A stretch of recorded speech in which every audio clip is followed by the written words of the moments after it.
Good evening, everyone. Welcome. My name is Ganit Ankori, and I am the Henry and Lois Foster Director and Chief Curator of the Rose Art Museum.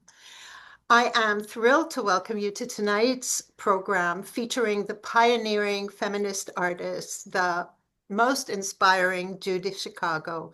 And thank you for being here with us, Judy. It's such a pleasure and a privilege.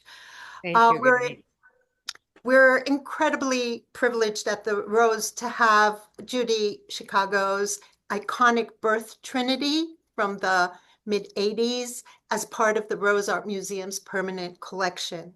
It is currently on view for the full academic year as a pivotal piece within the group exhibition titled Fabricated Imaginaries, Crafting Art. You can see it here in these slides, welcoming our viewers into the museum. Documentation panels. So the minute you come in, you see it. And I have one more image of it with our student docents, not just loving to stand there and talk about it with our visitors, but also dressing the part. So making their own costumes that will uh, resonate with the work. So That's fabric, hilarious. you like it, I Judy? love it. Yeah, she did she crochet that? They did crochet it. That's amazing. Yeah, and they stood there like that at the opening and just talked to people about it, and we're so excited. Um, well, in the group show, Fabricated Imaginaries, I assembled over 30 remarkable works of art from across the globe, created over several decades. Although each work reflects distinct cultures, traditions, perspectives, and art-making practices, they all challenge the man-made Eurocentric hierarchies that separate fine arts from craft traditions. All the works in the show enhance our understanding of the versatility, possibilities, and materiality of visual expression, and they expand the notion of what art is and can be. And of course, as you can gather, we can all appreciate how central Judy Chicago's innovative art making is and has been within this context. So for 6 decades, Judy Chicago has been instrumental in shining a light, reevaluating, and adding value to craft traditions, which had previously been devalued as quote unquote woman's work. Judy has completely transformed our thinking and has reshaped the narrative of art history, upending its patriarchal premises and biases, creating an alternative herstory. So I can't wait to hear from the artist herself.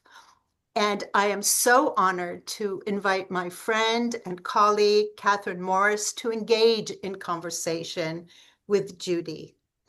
And why did I choose Catherine Morris? Well, Catherine Morris is the senior curator of the Elizabeth A. Sackler Center for Feminist Art and curatorial chair of contemporary art at the Brooklyn Museum.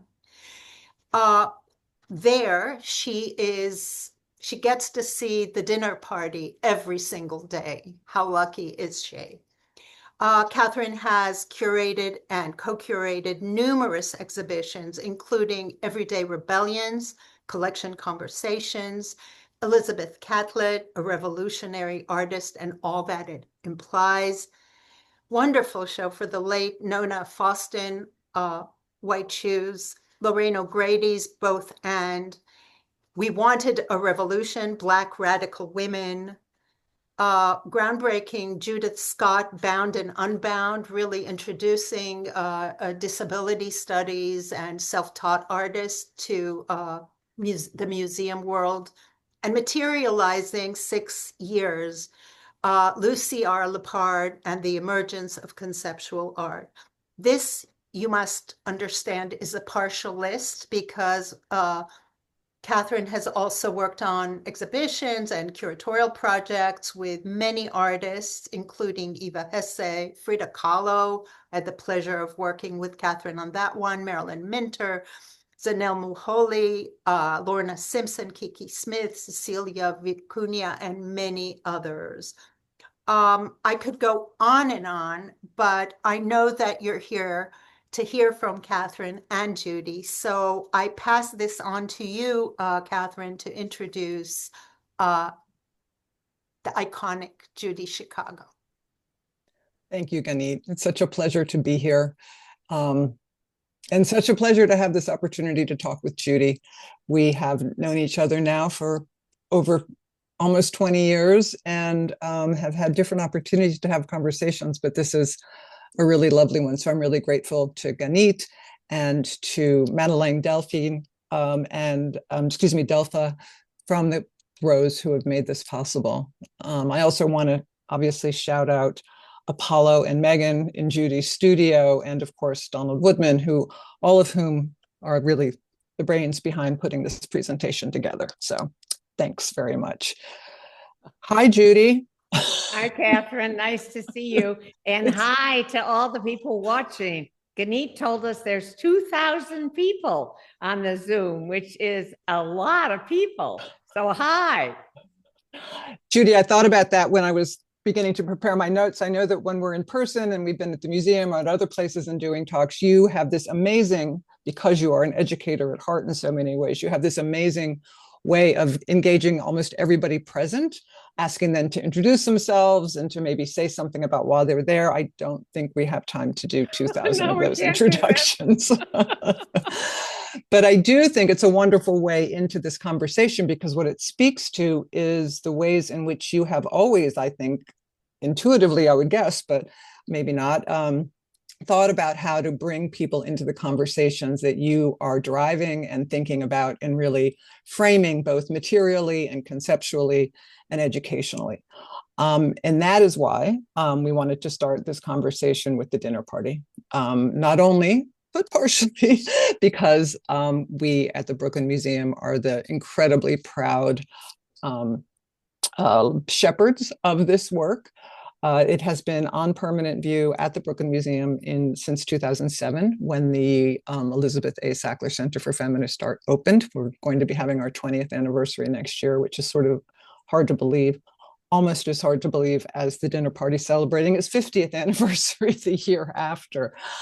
But this work in so many ways is obviously the pride and joy of the Brooklyn Museum, but it also launches a lot of the conversations that I think drive the conversation tonight in relationship to the exhibition at the Rose.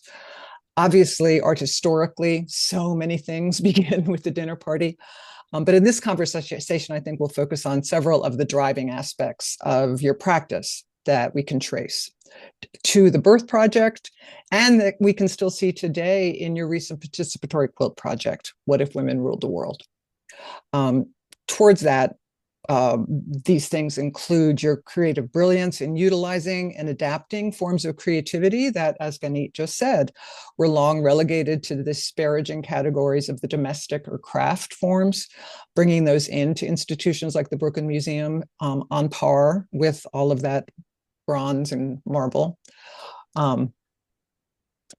And also to learn about your work and your really clear from the earliest part of your career commitment to thinking about craft and the making of things and how to do it well, and how to learn, how to know what you needed to learn to succeed at what you were visualizing and imagining, whether that was auto body painting, welding, pyrotechnics,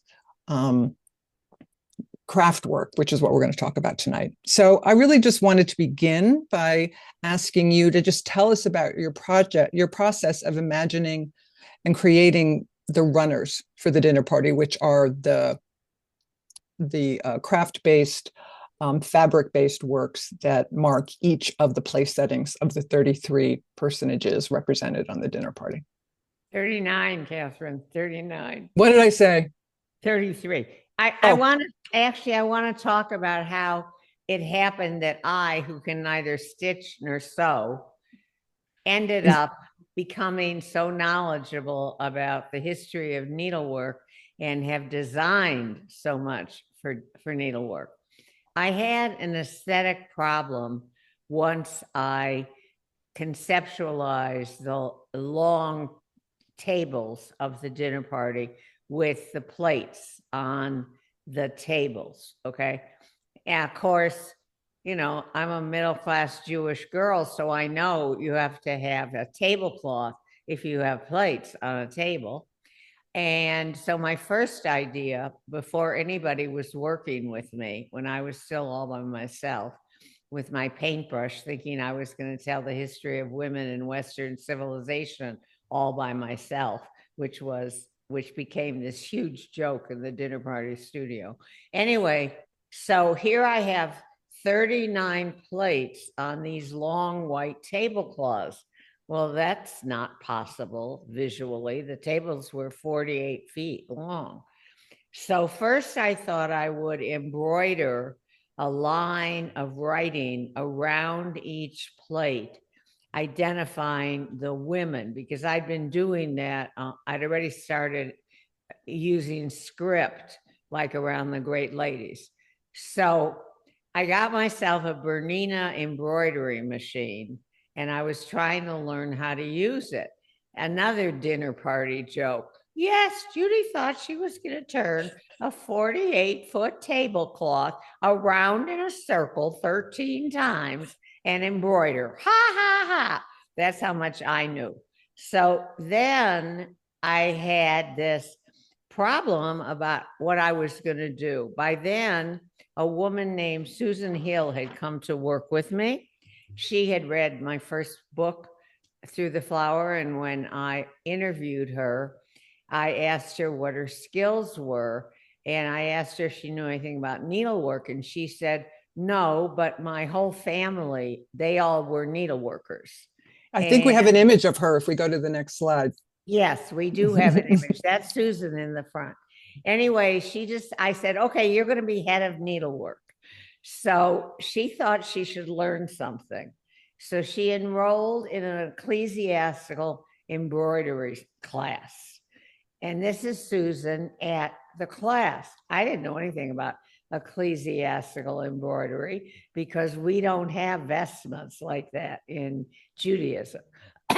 So there was everybody graduated. Susan started a little insurrection in the class because, of course, these women who volunteered did all their stitching anonymously. And I didn't go for that.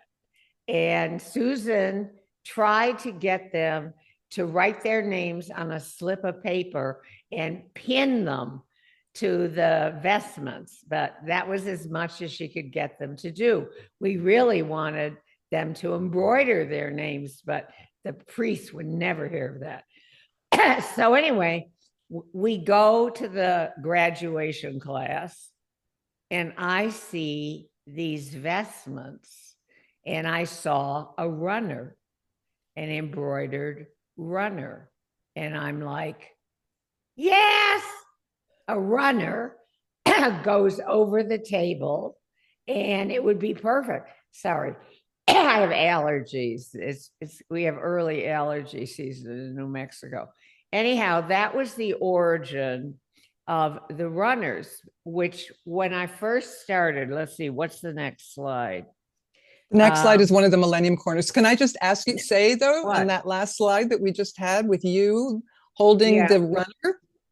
So this is like documentation of that moment. That class. That's incredible that you have this image. We have, we have all these archives and we have a great staff. Anyway, I didn't know how you did that. Okay. I just knew that was the solution to my problem. And what I did first was I decided what the size of the runners were going to be. And so we would make up these fabric pieces, Susan and I, and drop them over we had a mock-up of the table. And I would put the plate, because there were already a lot of China painted plates that I had done by myself before the project expanded. So I put the plate on this fabric runner, white, and I just paint and extend the imagery onto the runner. And actually, this is the first time I ever created a Judy Chicago script, because it would have been too tedious to write everybody's name by hand because I wanted everybody identified. So we created a Judy Chicago script. I hand wrote every letter. Our Donald's photo assistant, Apollo, who's here, was laughing because we did the same thing all over again in the studio because everybody always wanted my script. Anyway, so when we began to bring in needleworkers and I watched them translate my painted images into needlework, I was transfixed. And I realized that I had stumbled on a whole new aesthetic path. Okay, so of course that led me to research the history of needlework.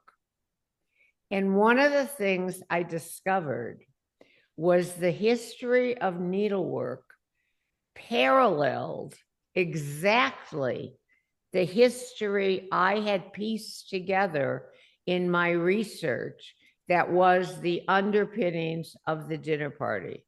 So, for example, when women lost rights with the Reformation, that was the nadir of needlework in terms of women and their ability to do it, because by then there was this idea that started in the Renaissance that women were incapable of infusing designs with life. Only men could do that. And that was in the face of all the evidence of the Middle Ages when women created all this incredible needlework. By the time of the Reformation, women couldn't go to art school. Of course, they couldn't get any education. And so they didn't know how to design. So they were dependent on peddlers who would bring around patterns that had no relationship to scale. So like a person would be bigger than a lion. But along the way, there were these incredible needle skills. For example, I designed a Millennium Runner for the corner of the tables when we believed the millennium would bring equality. Anyway, the woman who did this particular Millennium Runner, which is a simple black and white design, is a woman named Marjorie Biggs, who was in that ecclesiastical class that Susan took. And of course, she worked in the service of a patriarchal church with completely anonymously for her entire life. And that was another one of my epiphanies in that class. What if women brought all those skills in support of women instead of men and a male-dominated church? But I just want to talk about how Marjorie interpreted this design. So if we could look at the slides of her work, because she was unbelievable as a stitcher. She had actually, no, that's not it. It's those, right? Yep. She had trained at the Royal School of Needlework in England. This is all one thread, all the same color thread. It's a white silk thread on white, and all the pattern is made entirely by the nature of the stitch. And one of the reasons I think it's really important to pay attention to this work and the exquisite nature of this work is when we get to a conversation about, by the time the art world has begun to accept fiber and textile, when we talk about the Dior project, the lack of rigor in most contemporary textiles and fiber is something that really upsets me. This is what needlework can be and should be. And if you're going to use it, you should know what it can do and not settle for anything less. Okay, let's go on. Can I just say, Judy, that you told me that story, I think one of the first times we walked around the dinner party together. And I, to this day, every time I do a tour of this work of art, I stop on this corner runner and tell that story.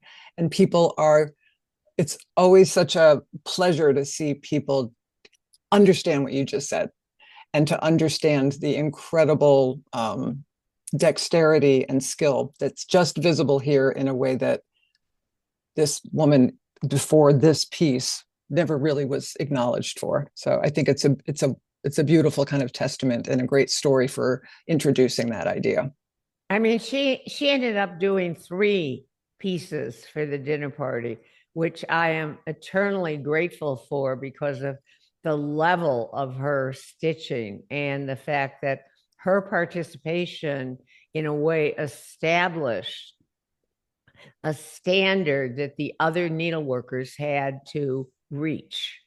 And the other thing that I think is amazing, which I believe I remember is true, is that vestments, certainly in the Catholic Church, when priests put them on, they put robes over them. So it's not even that she's not acknowledged, it's that they're not even seen.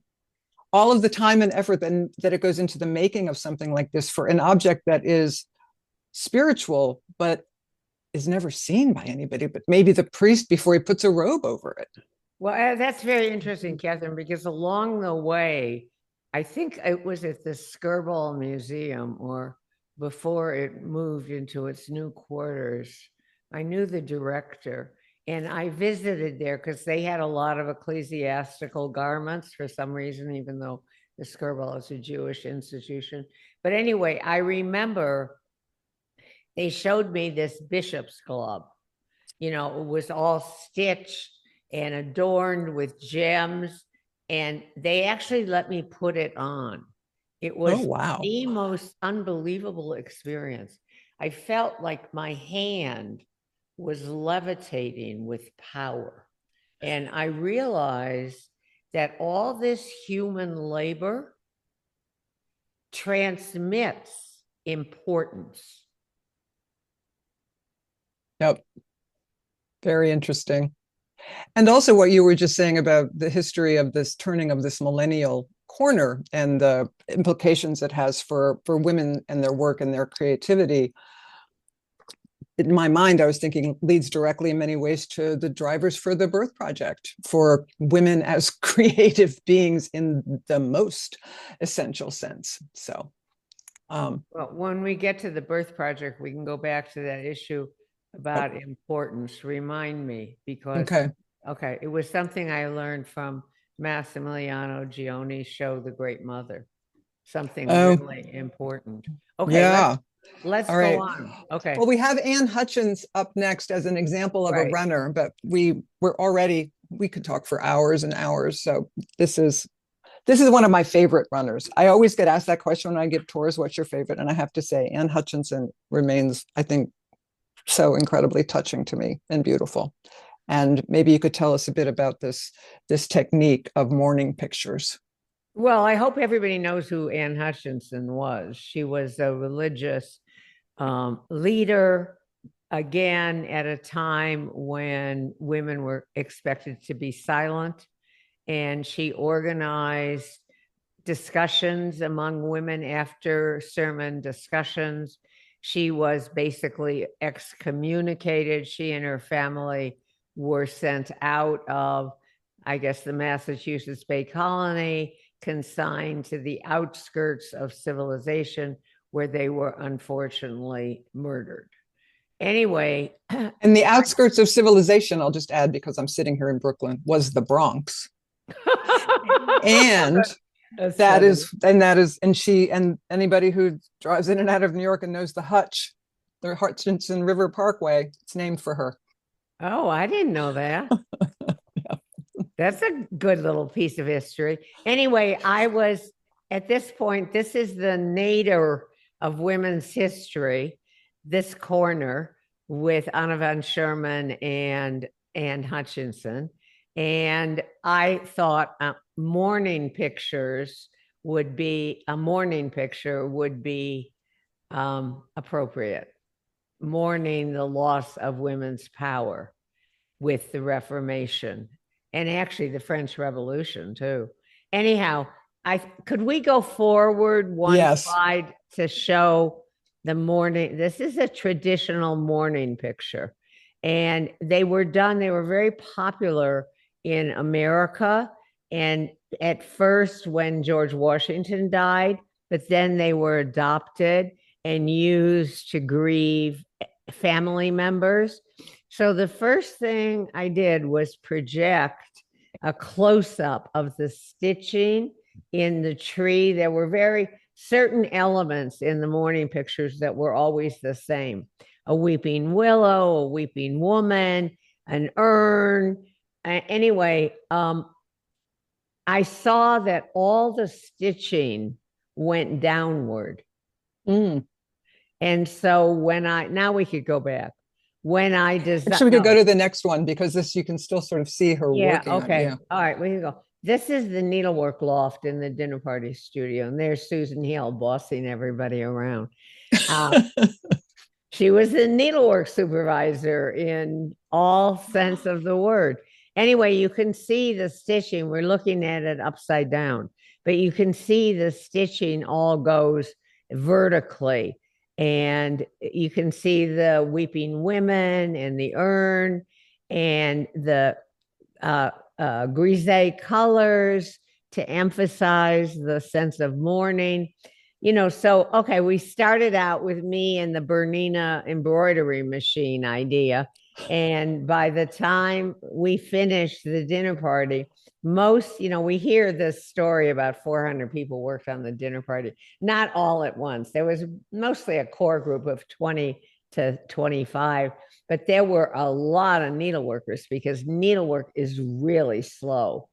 And so also there would be things like, this is a young woman named Adrienne Weiss. I guess she's not young anymore.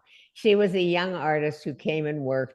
And we had what were called runner mothers, where one of the needleworkers would be responsible for the runner because there might be many people who worked on it.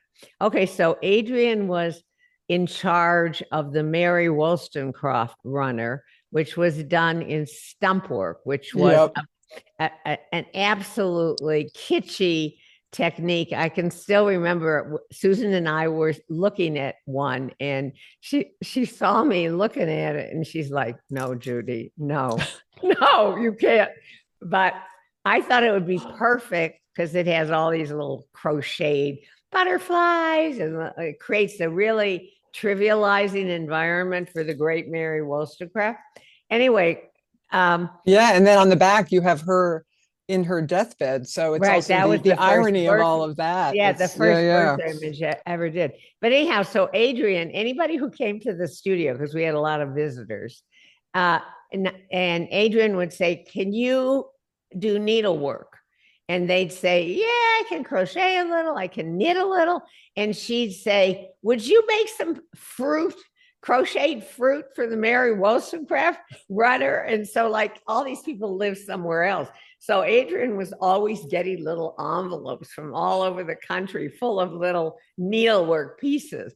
So it just gives you an idea that out of those 400 people, there were a lot of them who never set foot in the studio except once. Anyway, This is the back of the Wollstonecraft runner. And as you can see, the direction of the stitching emphasizes the meaning of the runner. So beautiful. I think we should jump ahead to the logo from the Birth Project. Okay. So, as you know, As you know very well, Catherine, uh, I have always been attracted to absences. Mm. Mm-hmm. So, I mean, maybe it's because when I first started out, women artists were absent from the LA art scene. So it was something I was very familiar with. But anyway, when I was young, there was this idea that women had no history, which turned out to be a complete fiction. But anyway, Some people still believe it. oh, I know. I know. I know. Or they think our history isn't important. Yeah, more likely. Okay. Yeah. So I got interested in the subject of birth while I was still working on the dinner party, actually on the Mary Wollstonecraft runner, because as you pointed out, the back depicts Mary dying from childbed fever 2 months after she gave birth to her daughter, Mary, who ended up writing Frankenstein. Okay, so this is the logo of, and oh, I forgot. And when I started researching the subject of birth, I found what I thought were no images in Western art, which interested me. And of course, so like a moth to a flame, I went right into that absence.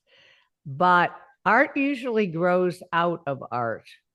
In this case, I had to do something entirely unusual, which was to go to direct experience. I was living in the Bay Area by then in Northern California, which was the center of the alternative birth movement. Unfortunately, since that time, birth, as you know, has been remedicalized with like, oh, you have to have a cesarean. Anyway, but all these people were eager to share their birth stories, their pictures, and I was invited to witness a birth, and I discovered that there was a traditional logo going back. It actually comes out of South and Central America and textiles. This is a traditional symbol of birth in textiles, which I redesigned for embroidery. And it was that we had a contest among the Birth Project needleworkers about who the embroiderers about who could do the best logo, and it was going to appear on the cover of the Birth Project book. And this is by Pam Nesbitt, who did a number of other Birth Project works. And now I'm going to address a very frequent question. Judy, how do you get all those people to work with you? Well, I don't get them at all. In fact, it's the total opposite. When the dinner party closed in San Francisco after its hugely successful premiere, where 100,000 people saw it, and they sold so many products out of the bookstore that they bought a computerized cash register they called Judy. Anyway, the exhibition tour that was planned collapsed. And at the end of the dinner party, I had absolutely nothing. I had lost my studio, my staff, my marriage. I was in debt.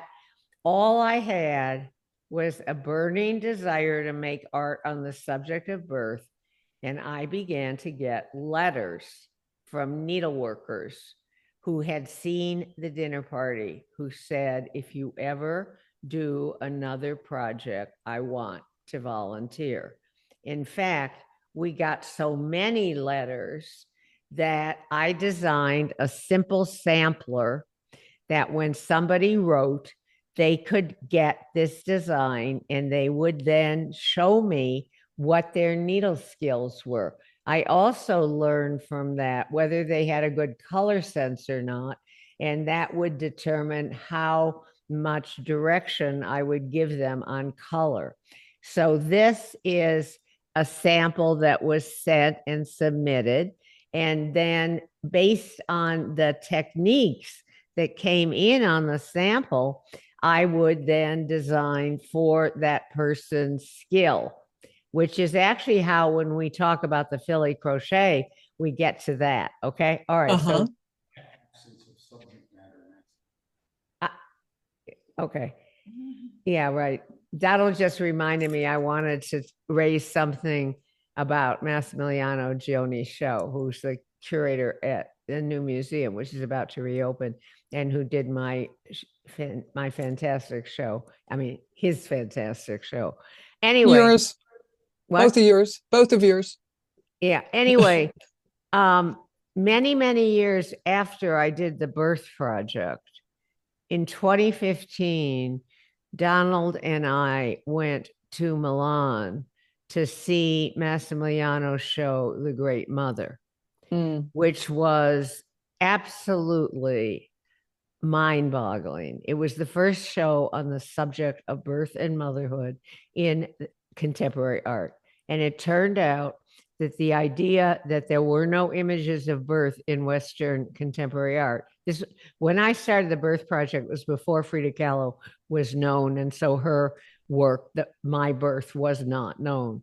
Anyhow, it turns out since the beginning of the 20th century, there have been dozens and dozens of images of birth by both male and female artists. So why didn't we know them? Because not only was needlework discounted and china painting discounted because it was done by women, not only were women artists discounted because they were women, but any subject matter that had to do with women was considered unimportant. That was a revelation to me. And I would add to that, another part of that revelation is that when it is women representing their own bodies, it is doubly problematic for many typical art historical viewers, because it's not through that gaze of a masculinized beauty. It is oftentimes much more painful and direct and real. And real, exactly. Can we go to the next slide, please? We have a beautiful petty point. Okay. Petty point, yeah.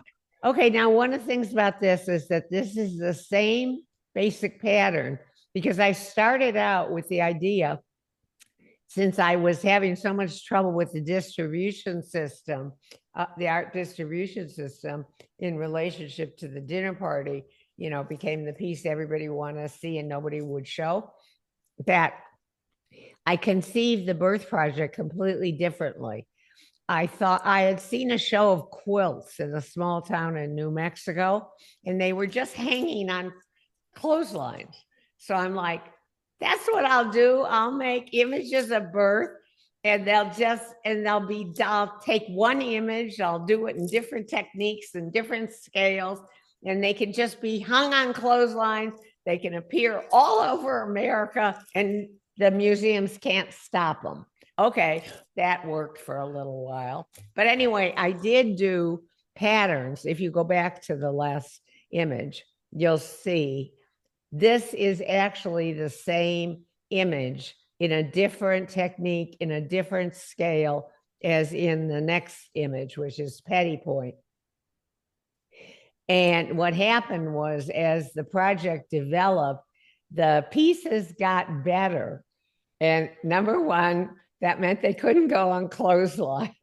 They had to go into museums and galleries. Oh, yeah. People like me started having opinions. Yes, that's right. Okay. All right. So this. Can I just point out, though, that what is amazing about this piece to me in relationship to the next image we're going to see, and I'm not suggesting we move ahead yet, but this is 10 3/4 by 15 inches.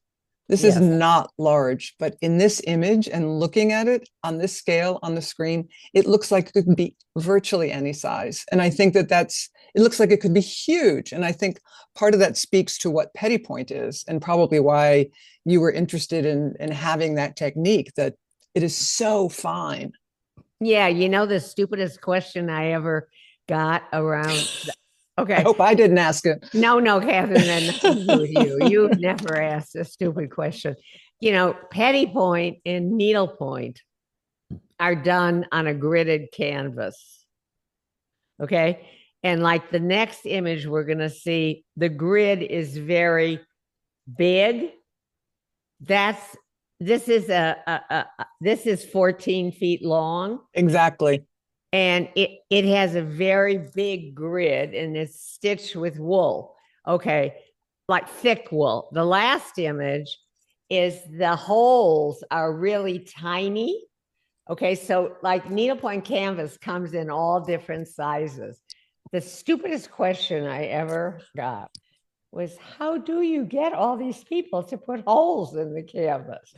And I'm like, I know what they have in their mind, because at this point they're thinking, you know, I exploit people and I've got troves of people sitting there putting holes in needlepoint canvas. I'm like, it comes like that. It comes little, it comes middle size, and it comes big. Wow.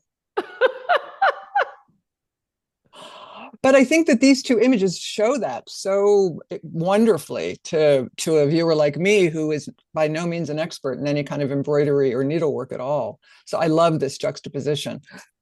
Yeah, I like it too. I mean, it was one of the things that was very interesting in the Birth Project was because people were sending me samples. You know, they sent me things I had never designed for. Like I had never designed in this scale for needlepoint. This is huge for needlepoint, and it was interesting. And let me see, what's the next image? Is it the next is the crochet, is the roses piece. the So I think we should crochet. definitely move to it. Yeah, and then talk about crochet. Okay, well, now I'm going to talk about that in relationship to the samplers, because I got a couple of samplers. I never designed for crochet.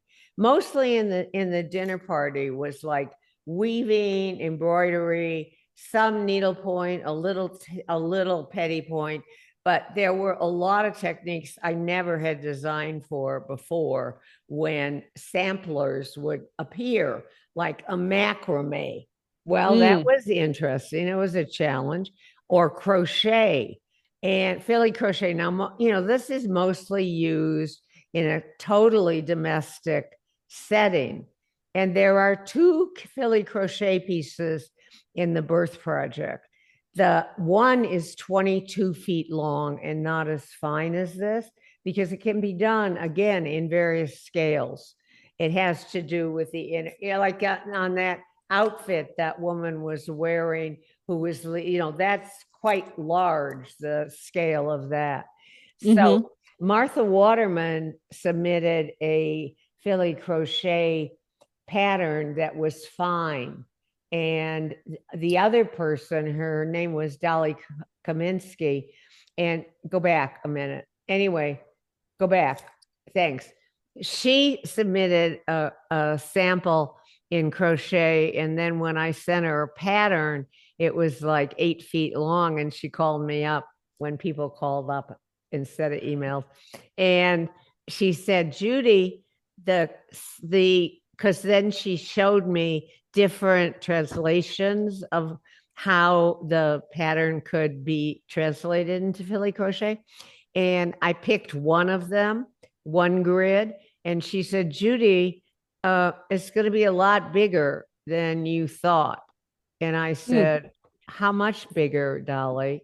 It was 8 feet long, the pattern. She said, a lot bigger. And I said, how big? She said, 22 feet. I said, are you all right with that, Dolly? She said, yes. And then the thing was funny is that when I saw it at the first review, because I used to look at the work, I used to travel around the country because the needleworkers were all over. And the first review, the needleworkers showed me what Dolly had done. Dolly showed me too, she was there. And it was a 22 foot, 2-inch strip of Philly crochet. And I said, Dolly, you started at the bottom? Because I figured she'd start at the side, which was like 8 feet or 12 feet. And I said, why did you start at the bottom? She said, I always start at the bottom.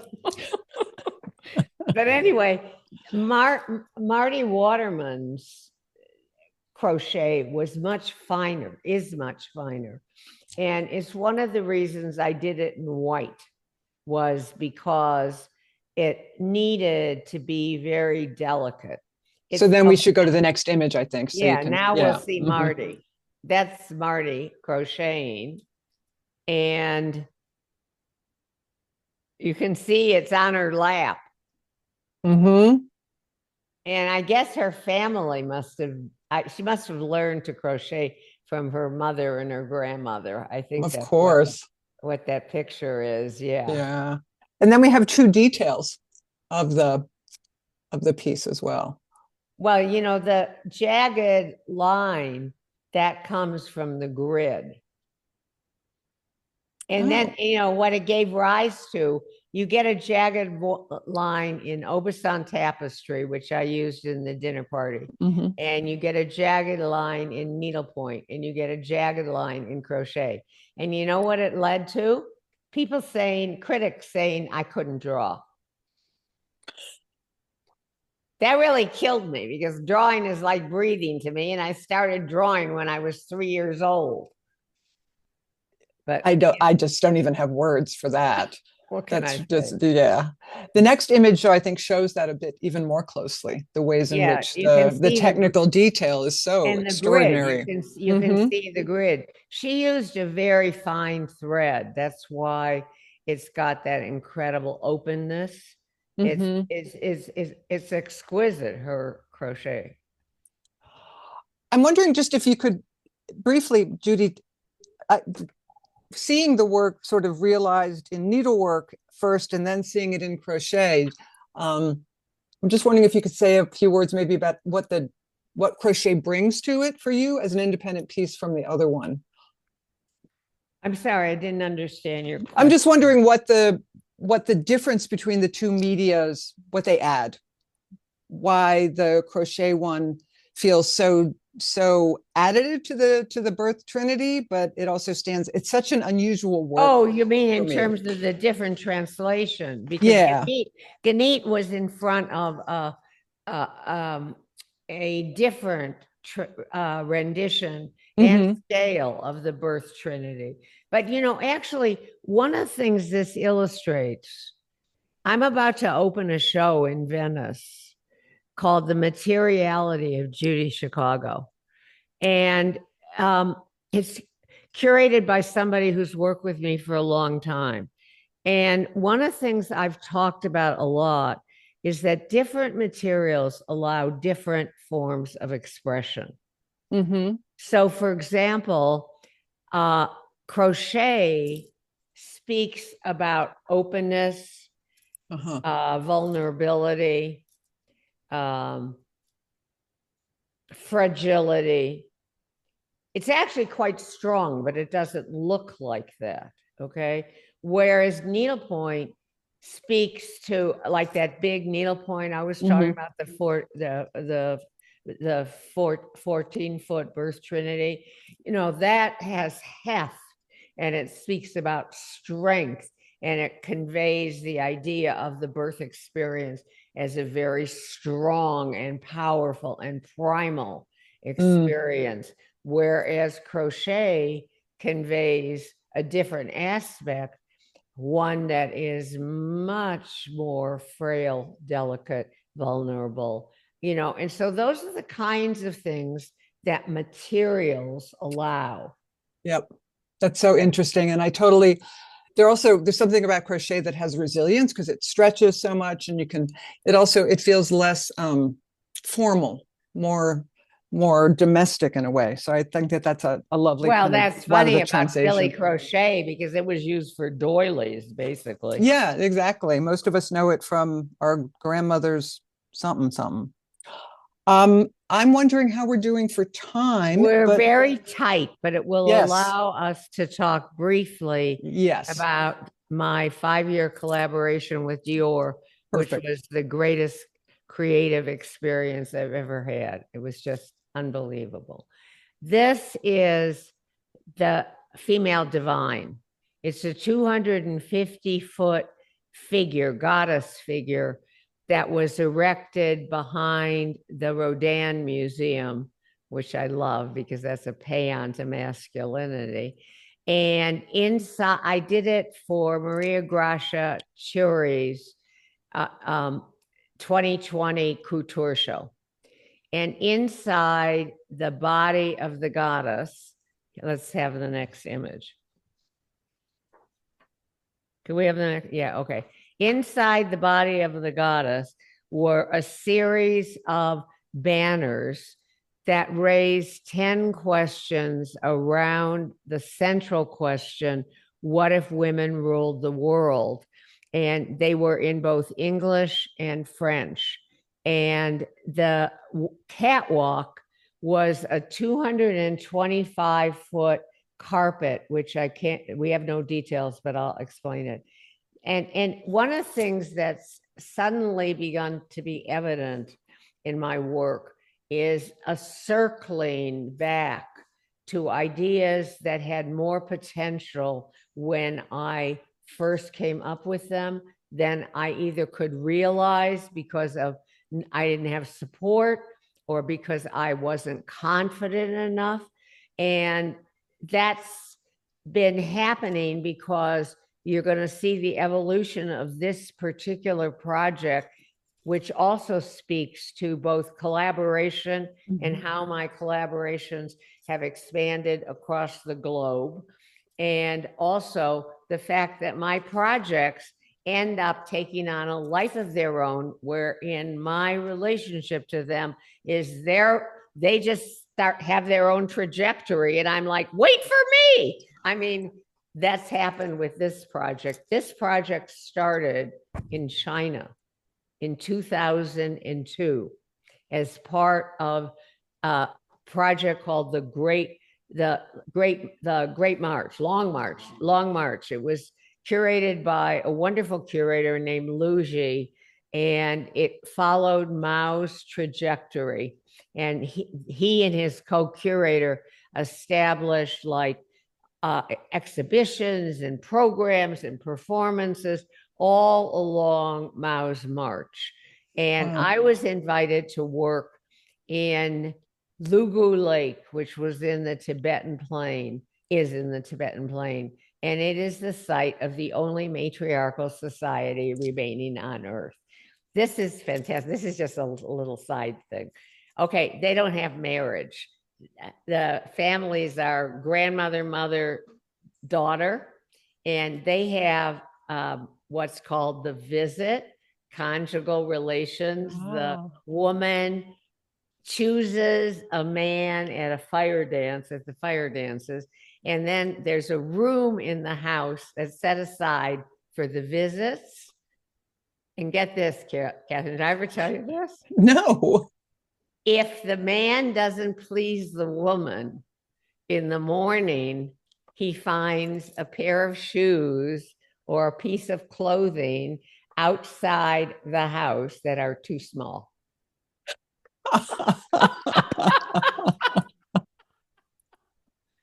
Anyway, that's too much.